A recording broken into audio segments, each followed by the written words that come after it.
welcome back. You do not want to miss this segment. He has predicted everything from the market crash of 1987 to the popularity of Starbucks, just to name a few. But his most recent prediction, if it proves true, could change America as we know it. Gerald Celente is the founder and director of Trends Research Institute, and he joins me now. Good morning to you, Gerald. Thanks for coming in on this Sunday. Thank you. Okay, so I'll just throw up on the screen, for a little bit of context here, some of the stuff that you've accurately predicted. This is unbelievable. The 87 stock market crash, the popularity of Starbucks, the big boom in bottled water, the panic of '08, the bailout bubble that we're currently sitting in the middle of right now. A lot of people asked me, they said, all right, Gerald's coming on the show. What is he, a psychic? How do you predict this stuff? Current events form future trends. It's all in front of us every day. You reap what you sow.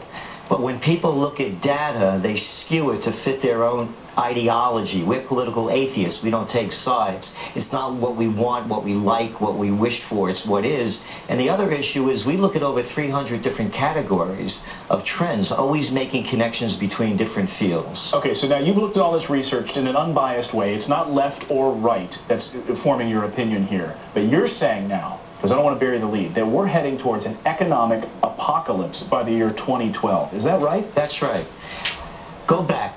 2000, the dot-com bubble bursts. Rather than let it burst and the $5 trillion lost in the market, they lowered interest rates to 46-year lows. This is why we knew what was going to happen next. You can't flood the market with cheap money based on nothing and create a lending and borrowing boom.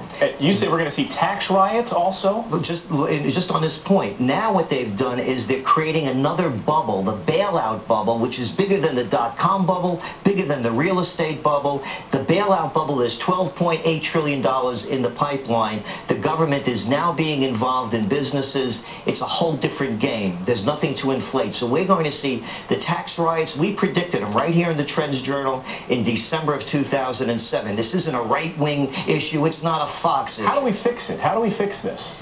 You need a productive capacity. You can't have phantom money printed out of thin air, based on nothing, and producing practically nothing.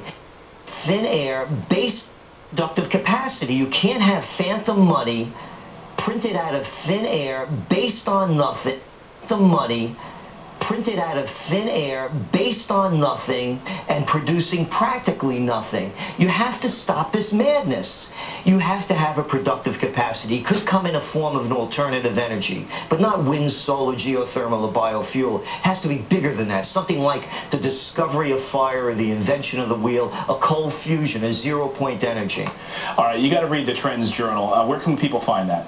TrendsResearch.com. And we'll put it on FoxNews.com as well. Gerald Celente, thanks for coming in.